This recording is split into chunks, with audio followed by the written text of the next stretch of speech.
দিল্লি বিধানসভা নির্বাচনে হার কেজরিওয়াল সিসোদিয়ার। ২৭ বছর পর দিল্লিতে ফুটছে পদ্ম। দিল্লি নির্বাচনে প্রথম থেকেই এগিয়ে রয়েছে বিজেপি। এমনকি অরবিন্দ কেজরিওয়াল, অতিসি, মনীষ সিসোদিয়ার মতো আপ হেভিওয়েটরাও কিন্তু কড়া লড়াইয়ের সম্মুখীন হয়েছেন। অপরদিকে কংগ্রেস এবারও প্রায় অপ্রাসঙ্গিক দিল্লিতে। দিল্লি বিধানসভা নির্বাচনে আমরা এই মুহূর্তে দেখতে পাচ্ছি যে আপডেট, তাতে কিন্তু দেখা যাচ্ছে ৭০টা আসনের মধ্যে বিজেপি এখনও পর্যন্ত ৪৮টা সিটে এগিয়ে রয়েছে। সেখানে আপ পেয়েছে ২২টা সিট। কংগ্রেস কিন্তু সেখানে এখনও পর্যন্ত একটা সিটও পায়নি। আপনাদের জানিয়ে রাখবো বিজেপি সরকারের অগ্রাধিকার কি হবে জিতলে, এ বিষয়ে কিন্তু পারভেজ বর্মা তিনি জানিয়ে দিলেন। দিল্লির মহিলাদের ২৫০০ টাকা করে দেওয়া, দুর্নীতির তদন্তে এসআইটি গঠন, এই সবই কিন্তু তাদের অগ্রাধিকার হবে।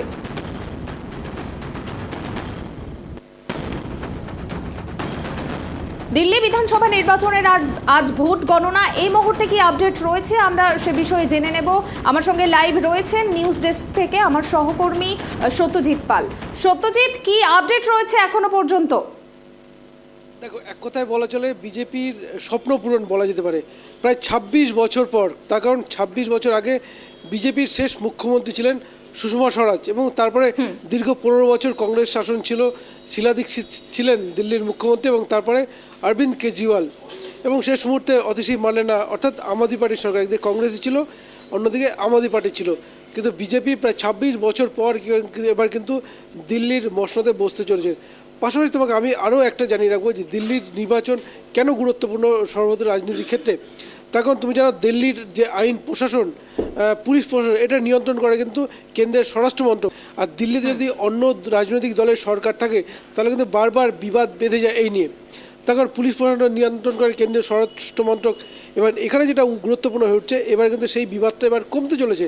আমরা যদি দেখি অরবিন্দ কেজরিওয়াল যখন দিল্লির মুখ্যমন্ত্রী পদে ছিলেন, দেশে বিজেপি সরকার, সুতরাং এই পুলিশ প্রশাসন নিয়ন্ত্রণ নিয়ে কিন্তু বারবার অভিযোগ করে আসছিলেন অরবিন্দ কেজরিওয়াল, এবং কিন্তু মামলা আদালত পর্যন্ত গড়ায়। কিন্তু এবারে কিন্তু তার সমাপ্তি ঘটতে চলেছে।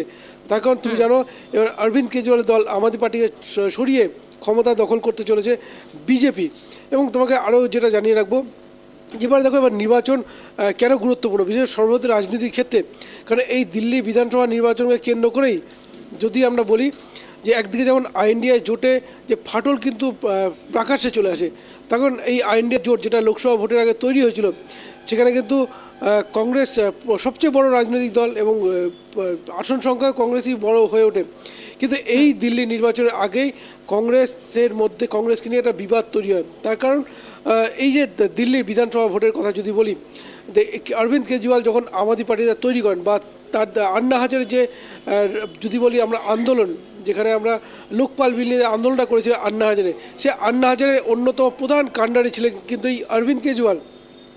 পাশাপাশি আরও ছিলেন, আমরা জানি কিরণ বেদি ছিলেন, আরও অনেকে ছিলেন, কিন্তু অরবিন্দ কেজরিওয়াল কিন্তু সামনে থেকে নেতৃত্ব দিচ্ছিলেন।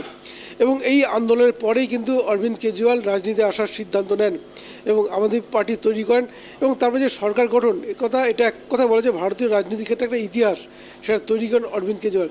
এবং তারপরে দেখো বিগত 10 বছর সরকার চালাতে গিয়ে এই আম আদমি পার্টির সরকারের বিরুদ্ধে কিন্তু একের পর এক অভিযোগ উঠে আসছিল। তখন তুমি জানো আবগারি যে দুর্নীতি, এই দুর্নীতির অভিযোগে গ্রেপ্তার হয়েছিলেন অরবিন্দ কেজরিওয়াল, গ্রেপ্তার হয়েছিলেন দিল্লির প্রাক্তন উপমুখ্যমন্ত্রী মনীষ সিসোদিয়াও, এবং সত্যেন্দ্র জৈন, দিল্লির প্রাক্তন স্বাস্থ্যমন্ত্রী সত্যেন্দ্র জৈন, তিনিও কিন্তু জেলে ছিলেন। ফলে দুর্নীতির অভিযোগ কিন্তু ব্যাপক ছিল, এবং সেইখানে সব কিছু কাটিয়ে কিন্তু এবারে যে বিধানসভা নির্বাচন, সেখানে অরবিন্দ কেজরিওয়াল তিনি কিন্তু নানান চমক দিতে শুরু করেছিলেন।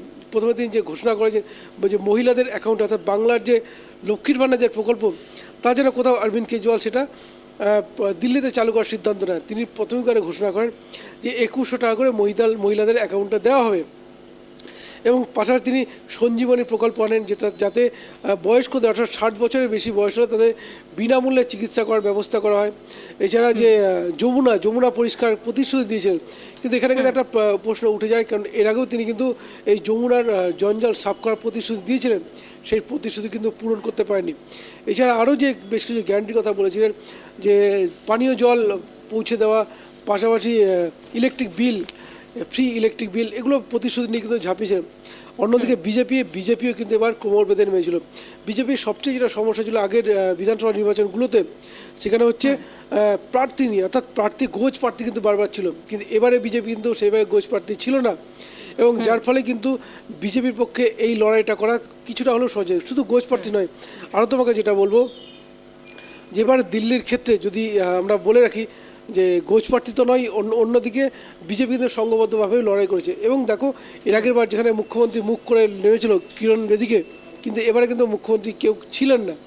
এবারে কিন্তু একটা নরেন্দ্র মোদীকে সামনে রেখে লড়াইটা করেছিল বিজেপি, এবং যার ফলে প্রথম থেকে উঠে আসছিল যে সুষমা স্বরাজের কন্যা বাসুরি স্বরাজ হয়তো হতে পারেন দিল্লির মুখ্যমন্ত্রী, নাম আসছিল মনোজ তিওয়ারিরও। কিন্তু বিজেপি কিন্তু এই ট্রাম্প কার্ড কিন্তু খেলেনি, অর্থাৎ আড়ালে রেখেছিল, নরেন্দ্র মোদীকে মুখ করে কিন্তু ঝাঁপিয়েছিল।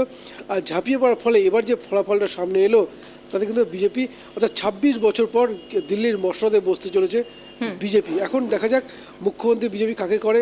আমরা আরেকবার জানি রাখবো যে বিজেপি মুখ্যমন্ত্রী কিন্তু এই বিষয়ে প্রকাশ করে না। এরকম আমরা মধ্যপ্রদেশে দেখেছি, ছত্তিশগড়ে দেখেছি, রাজস্থান, এমনকি ওড়িশাতেও কিন্তু বিজেপি মুখ্যমন্ত্রী মুখ কিন্তু কাউ করেনি। কিন্তু সরকার গঠন পর, অর্থাৎ সংঘ থেকে উঠে আসার নেতাকে কিন্তু মুখ্যমন্ত্রী পদে করেছে। দিল্লির ক্ষেত্রে কী হয়, এটা কিন্তু অত্যন্ত গুরুত্বপূর্ণ।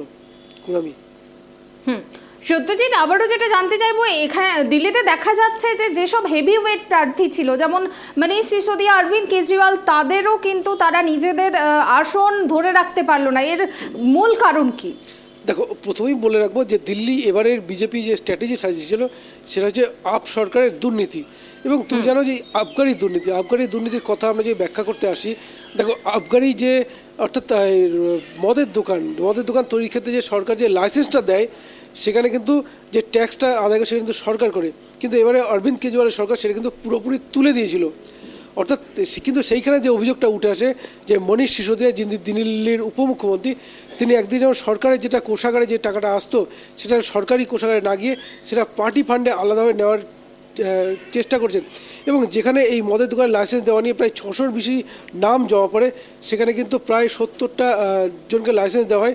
সেখানে দেখা যায় খুব ঘনিষ্ঠ, অর্থাৎ ঘনিষ্ঠ ব্যবসায়ীদেরই কিন্তু লাইসেন্সটা দেওয়া হয়, এবং যার ফলে কিন্তু 159টা মামলা হয়েছিল দিল্লি হাইকোর্টে, এবং মামলা করায় সুপ্রিম কোর্টেও। এবং এই মামলার ফলে কিন্তু তদন্তের নামে ইডি। এবং তুমি জানো এই মাদক কেলেঙ্কারিতে গ্রেপ্তার হন দিল্লির প্রাক্তন উপমুখ্যমন্ত্রী মনীষ সিসোদিয়া, পরবর্তীতে গ্রেপ্তার হন কিন্তু অরবিন্দ কেজরিওয়ালও। এবং এইখানেই এই আবগারি দুর্নীতি, এক কথা বলা, যেখানে আম আদমি পার্টির অন্যতম প্রধান মুখ অরবিন্দ কেজরিওয়াল, তিনি যখন জেলে, স্বাভাবিকভাবেই দল অনেকটা বেকায়দায় পড়ে গিয়েছিল। এবং দেখো, এবারে বিধানসভা নির্বাচন ঠিক আগেই তিনি যেমন জামিনে মুক্ত হন, জামিনে পান মনীষ সিসোদিয়াও, এবং তার সত্ত্বেও কিন্তু এই যে আবগারি দুর্নীতি, তা কিন্তু অরবিন্দ কেজরিওয়ালের দলের কিন্তু পিছু ছাড়েনি। এবং যার ফলে কিন্তু বিজেপি কিন্তু আবগারি দুর্নীতি কিন্তু নিয়ে কিন্তু বারবার ঝাঁপিয়েছিল। এবং যমুনা সংস্কার বা যমুনার জঞ্জাল সাফাই, এটা নিয়েও কিন্তু বিজেপি ঝাঁপিয়েছিল। এবং দিল্লির আরেকটা বড় সমস্যা হচ্ছে দূষণ, এবং এই নিয়ে যে অরবিন্দ কেজরিওয়ালের সরকার কোনো পদক্ষেপ নেয়নি, তাকে ইস্যু করে কিন্তু বিজেপি ঝাঁপিয়েছিল। এবং 10 বছরে অ্যান্টি ইনকামবেন্সি সরকারের বিরুদ্ধে নানান ক্ষোভ ছিল সাধারণ মানুষের, এবং সব কিছু নিয়ে একদিকে দুর্নীতি, একদিকে অ্যান্টি ইনকামবেন্সি, অন্যদিকে বলো বিজেপির সংঘবদ্ধভাবে লড়াই করা। গোছ প্রার্থী এভাবে তেমন ছিল না, কারণ প্রথম থেকেই বিজেপি প্রার্থী নির্বাচনের ক্ষেত্রে কিন্তু এক কথায় বলা চলে অত্যন্ত সক্রিয় দেখিয়েছিল। এবং জেপি নাড্ডা, তাদের টিম বারবার আলোচনা করে, বৈঠক করেই কিন্তু প্রার্থী নির্বাচন করেছিলেন। আর যার ফলে গোছ প্রার্থী বা সেভাবে হয়নি। উল্টো দিকে যদি বলি যে এই যে গত লোকসভা নির্বাচনে কংগ্রেস এবং আম আদমি পার্টি জোট বেঁধে লড়াই করেছিল, এবং এবারে দিল্লির বিধানসভা নির্বাচনে জোট বাঁধেনি, অর্থাৎ আলাদাভাবে লড়াই করে। শুধু লড়াই করা নয়, ওই যে বললাম যে আম আদমি পার্টির অস্তিত্ব শুরুটাই হয়েছিল কংগ্রেসের বিরুদ্ধে লড়াই করা। সুতরাং জোট করলে কোথাও একটা সাধারণ মানুষের কোনো প্রতিক্রিয়া সৃষ্টি হতে পারত, যার ফলে কিন্তু আম আদমি পার্টি প্রথম থেকে কিন্তু কংগ্রেসের বিরুদ্ধে নানান বিদ্রোহ ঘোষণা করেন। এবং দেখো, কংগ্রেসও পিছিয়ে ছিল না। আমরা জানি কংগ্রেস নেতা অজয় মাকেন, তিনি কিন্তু অরবিন্দ কেজরিওয়ালকে ফাজরিওয়াল সহ নানান কথা বলেন যে তিনি শুধু প্রতিশ্রুতি দেন, পূরণ করেন না। ফলে একদিকে যেমন কংগ্রেস নিজেরা যেমন আম আদমি পার্টির বিরুদ্ধে লড়াইটা শুরু করে, এবং রাহুল গান্ধী তিনিও কিন্তু অরবিন্দ কেজরিওয়ালের বিরুদ্ধে নানান মন্তব্য করেন। ফলে কংগ্রেস চেষ্টা করছিল এই লোকসভা ভোটের পরে নিজেদের ভোট ব্যাংক বৃদ্ধির চেষ্টা, আর যার ফলে আলাদা লড়াই করে। এবং কিছু কিছু আসনে যদি দেখা যায়, কংগ্রেসের ভোট অনেকটা কেটে নেওয়ার জন্যই, আম আদমি পার্টির ভোট কেটে নেওয়ার জন্যই কিন্তু বিজেপির পথটা আরও সহজ হয়ে গেল, আর যার ফলেই এই ফলাফল। কুনামি, সত্যজিৎ, আপ নেতৃত্বরা এই হারের বিষয়ে কি জানাচ্ছেন? দেখো, অরবিন্দ কেজরিওয়ালের দলের পক্ষ থেকে অরবিন্দ কেজরিওয়াল, যিনি প্রথমেই মন্তব্যটা করেন, তিনি পরাজিত হয়েছেন। আমরা জানি মনীষ সিসোদিয়া পরাজিত হয়েছেন, এবং যদি বলা চলে দিল্লির প্রাক্তন মুখ্যমন্ত্রী অর্থাৎ অতিশী মার্লেনা, তিনি কিন্তু জয় পেয়েছেন। এবং এইখানে দাঁড়িয়ে তাদের বক্তব্য একটা প্রশ্ন হচ্ছে, আম আদমি পার্টি, দেখো প্রধান মুখ যেহেতু অরবিন্দ কেজরিওয়াল, দলকে একটা প্রশ্ন উঠেই যায়, এখন পরবর্তীতে দল কোন পদক্ষেপ নিয়ে কীভাবে আগাবে, সেটা হচ্ছে সবচেয়ে গুরুত্বপূর্ণ। আমি সত্যজিৎ, বিজেপি তো প্রায় 3 দশক পর দিল্লি দখল নিতে চলেছে, সেক্ষেত্রে তাদের জেতার পরেই অগ্রাধিকার কি হবে, তারা কি কি কাজ করবে প্রথমেই? দেখো, এবারে দিল্লির বিধানসভা নির্বাচনে প্রত্যেক রাজনৈতিক দল, যদি বলো কংগ্রেস বলো, আম আদমি পার্টি বা বিজেপি, বাংলার যে লক্ষ্মীর ভাণ্ডার এই প্রকল্পকে কি হাতিয়ার করে ঝাঁপিয়েছিল। অরবিন্দ কেজরিওয়াল প্রথমে ঘোষণা করেছিলেন 1000 টাকা দেবেন, এবং এটা কংগ্রেস পরবর্তীকালে এই প্রকল্প অর্থাৎ 2000 টাকা করার একটা প্রক্রিয়া শুরু করতেই অরবিন্দ কেজরিওয়াল কিন্তু তাদের অ্যামাউন্টটা বাড়িয়ে দেয়, এবং তিনি বলেন যে 2100 টাকা করে মহিলাদের অ্যাকাউন্টে দেওয়া হবে। অন্যদিকে বিজেপি এই লাডলি বেহেনা প্রকল্প অর্থাৎ লক্ষ্মীর ভাণ্ডার এ নিয়ে কিন্তু ঝাঁপিয়েছিল, মধ্যপ্রদেশেও ভালো ফল পেয়েছে, এই নিয়ে ঝাঁপিয়েছিল কিন্তু মহারাষ্ট্রেও সাফল্য পেয়েছে, এবং এই মহিলাদের ভোট ব্যাংককে টার্গেট করে কিন্তু দিল্লিতেও কিন্তু এই লক্ষ্মীর ভাণ্ডার প্রকল্প অর্থাৎ লাডলি বেহেনা যেটা, সেই প্রকল্প হাতে নিয়ে ঝাঁপায়। এবং বিজেপি ঘোষণা করে তারা ক্ষমতা এলে 2500 টাকা করে মহিলাদের অ্যাকাউন্টে দেওয়া হবে। এবং তুমি জানো এই প্রকল্পকে হাতিয়ে করে আমরা যদি দেখি ঝাড়খণ্ডেও কিন্তু হেমন্ত সোরেন তিনি কিন্তু ক্ষমতায় এসেছেন এই প্রকল্পকে হাতিয়ার করে। ফলে এটাই কিন্তু অত্যন্ত গুরুত্বপূর্ণ বাংলা রাজনীতির ক্ষেত্রে, কারণ একটা ট্রেন্ডিং হয়ে গেছে যে মহিলাদের অ্যাকাউন্টে যেটা বাংলা মুখ্যমন্ত্রী মমতা বন্দ্যোপাধ্যায় শুরু করেছে 500 টাকা করে অ্যাকাউন্টে দেওয়া, সেটাই কিন্তু বলা চলে মধ্যপ্রদেশ, মহারাষ্ট্র, দিল্লি, ঝাড়খণ্ডে, এবং যার ফলে কিন্তু এই সাফল্যটা বিজেপির করতে সহজ হয়ে গেল। কুনামি, ধন্যবাদ সত্যজিৎ। আমরা দেখলাম এই মুহূর্তে দিল্লি বিধানসভার নির্বাচনের যে আপডেট উঠে আসছে, সেটি কিন্তু 70টি আসনের মধ্যে বিজেপি এখনো পর্যন্ত 48টি আসনে এগিয়ে রয়েছে, এবং আম আদমি পার্টি এখনো পর্যন্ত 22টা আসনে এগিয়ে রয়েছে। সেখানে কংগ্রেস কিন্তু এখনো পর্যন্ত তাদের খাতা খুলতে পারেনি। আপনাদের জানিয়ে রাখবো, প্রায় 3 দশক পর বিজেপি দিল্লির দখল নিতে চলেছে। প্রায় 27 বছর পর কিন্তু দিল্লির মসনদে বসতে চলেছে বিজেপি। ইতিমধ্যে জানা গিয়েছে অরবিন্দ কেজরিওয়াল, মনীষ সিসোদিয়া, আপের যে গুরুত্বপূর্ণ নেতারা ছিলেন, যে তাবড় নেতারা ছিলেন, তারাও কিন্তু তাদের সিট, তাদের আসন ধরে রাখতে পারেনি, এবং এ বিষয়ে অরবিন্দ কেজরিওয়াল কিন্তু তিনি হার স্বীকার করে নিয়েছেন। এবং দিল্লির মুখ্যমন্ত্রী অতিশী কিন্তু তিনি জানিয়ে দিয়েছেন তাদের লড়াই চলবে।